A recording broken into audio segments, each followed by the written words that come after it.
पुरुषार्थ ही देव है। ऐहिक पुरुषार्थ की श्रेष्ठता और देववाद का निराकरण। श्री वशिष्ठ जी कहते हैं, हे श्री राम, पूर्व जन्म के पौरुष से भिन्न देव कोई वस्तु नहीं है। पूर्व जन्मों का पुरुषार्थ ही देव है। इसलिए मैं देव के अधीन हूँ, कर्म करने में स्वतंत्र नहीं हूँ। ऐसी बुद्धि या विचारधारा को सत्संग तथा सत्यशास्त्र के अभ्यास द्वारा मन से दूर करके जीवात्मा का इस संसार सागर से बलपूर्वक उद्धार करें। आलस्यवश सत्कर्म अथवा साधन कभी नहीं छोड़ें। जैसे जैसे प्रयत्न होगा वैसे शीघ्रतापूर्वक फल प्राप्त होगा। इसी का नाम पौरुष है। पूर्व जन्म के उस पौरुष को ही कोई देव की संज्ञा देना चाहे तो दे सकता है। जो तुच्छ विषय सुखों के क्षणिक लोभ में फंसकर उस पूर्वकृत पौरुष या देव को वर्तमान जन्म के पुरुषार्थ द्वारा जीतने का प्रयत्न नहीं करते और सदा देव के भरोसे बैठे रहते हैं, वे दीन, पामर और मूढ़ हैं। क्योंकि पुरुषार्थ के बिना आत्म कल्याण सिद्ध नहीं होता। पूर्व जन्म के तथा इस जन्म के पुरुषार्थ कर्म दो बेरों की तरह आपस में लड़ते हैं। उनमें जो भी बलवान होता है वही दूसरे को क्षण भर में पछा देता है। इस जन्म में किया गया प्रबल पुरुषार्थ अपने बल से पूर्व जन्म के पौरुष या देव को नष्ट कर देता है और पूर्व जन्म का प्रबल पौरुष इस जन्म के पुरुषार्थ को अपने बल से दबा देता है। पूर्वकृत कर्मों के फलरूप प्रारब्ध और वर्तमान जन्म के पुरुषार्थ, इन दोनों में वर्तमान जन्म का पुरुषार्थ ही प्रत्यक्ष बलवान है। इसलिए अधिकारी मनुष्य को पुरुषार्थ का सहारा लेकर सत्य शास्त्रों के अभ्यास और सत्संग द्वारा बुद्धि को निर्मल बनाकर संसार सागर से अपना उद्धार कर लेना चाहिए। इस जन्म के और पूर्व जन्म के दोनों पुरुषार्थ पुरुष रूपी वन में उत्पन्न हुए फल देने वाले वृक्ष हैं। इन दोनों में जो अधिक बलवान होता है वही विजयी होता है।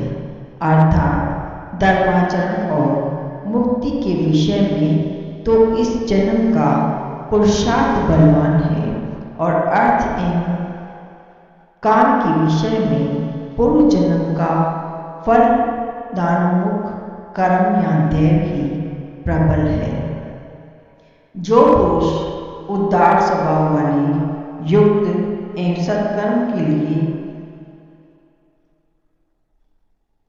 प्रयत्न करने में कुशल है, सदाचार ही जिसका लीला विहार है, वह जगत के मोह रूपी फंदे से उसी प्रकार निकल जाता है जैसे सिंह पिंजरे से।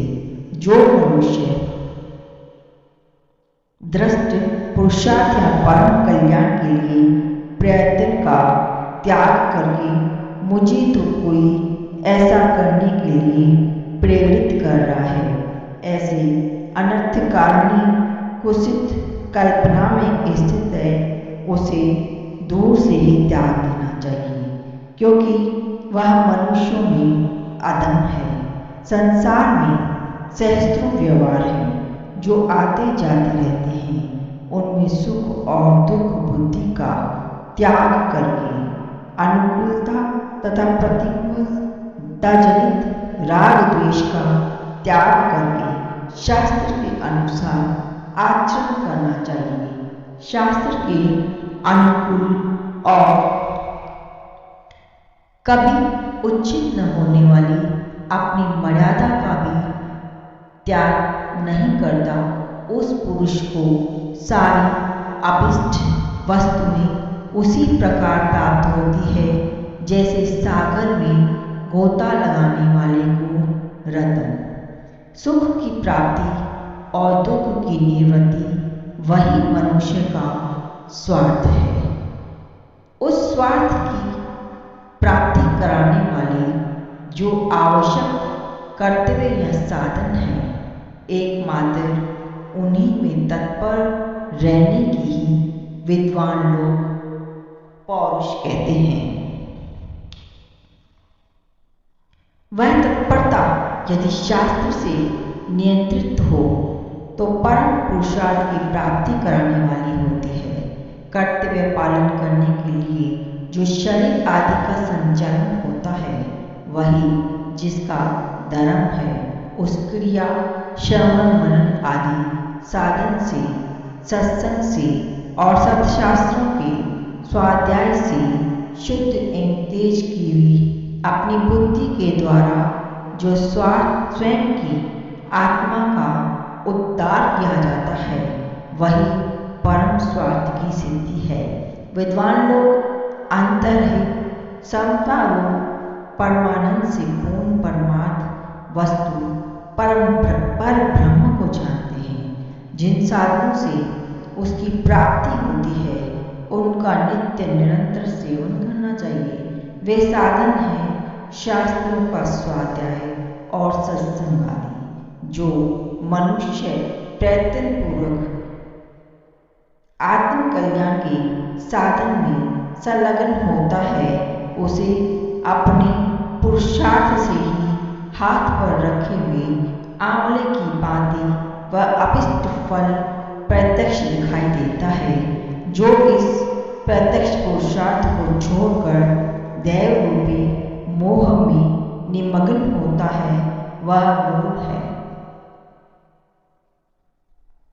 अतः शुभाशय श्री राम अपनी कोरी कल्पना के बल से उत्पन्न मिथ्याभूत तथा संपूर्ण कारण और कार्य से रहित दैव की अपेक्षा न रखकर आत्म कल्याण के लिए अपने उत्तम पुरुषार्थ का आश्रय लो। शास्त्रों द्वारा तथा महापुरुषों के सदाचार से विस्तार को प्राप्त हुए विविध देश धर्मों द्वारा समर्पित जो परमात्मा की प्राप्ति रूप अतिशय प्रसिद्ध फल है, उसके लिए हृदय में अत्यंत उत्कट अभिलाषा होने पर उसकी प्राप्ति के लिए चित्त में स्पंदन या चेष्टा होती है।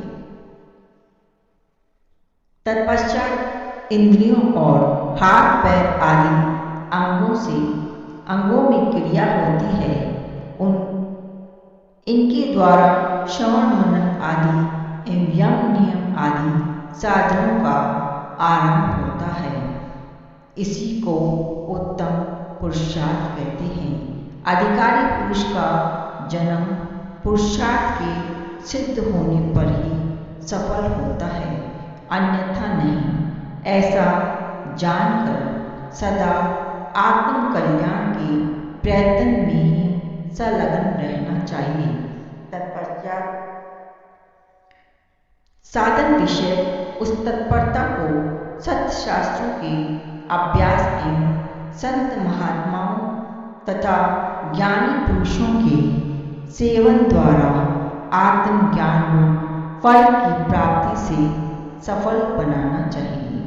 आत्म कल्याण के विषय में यदि परम पुरुषार्थ का आश्रय लिया जाए तो वह यह अवश्य देव को जीत लेता है। ऐसी धारणा रखकर दैव और पौरुष के बलाबल का विचार करने के कारण जो परम सुंदर प्रतीत होते हैं तथा जिनमें श्रम दम आदि साधन भी विद्यमान है, इन श्रेष्ठ पुरुषों की सेवा से जिनका अंतःकरण सदा भक्ति में रहता है, भावित रहता है, ऐसे अधिकारी पुरुषों को तत्व ज्ञान की प्राप्ति के लिए अवश्य उद्यम करना चाहिए। इस जन्म में संपादन करने योग्य स्वाभाविक प्रयत्न ही परम पुरुषार्थ की सिद्धि का हेतु है, ऐसा निश्चित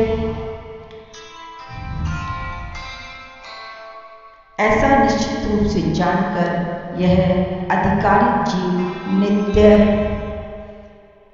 संतुष्ट एवं उत्तम ज्ञानी जनों की सेवा रूप अमोघ मधुर और उत्कृष्ट औषध से जन्म मरण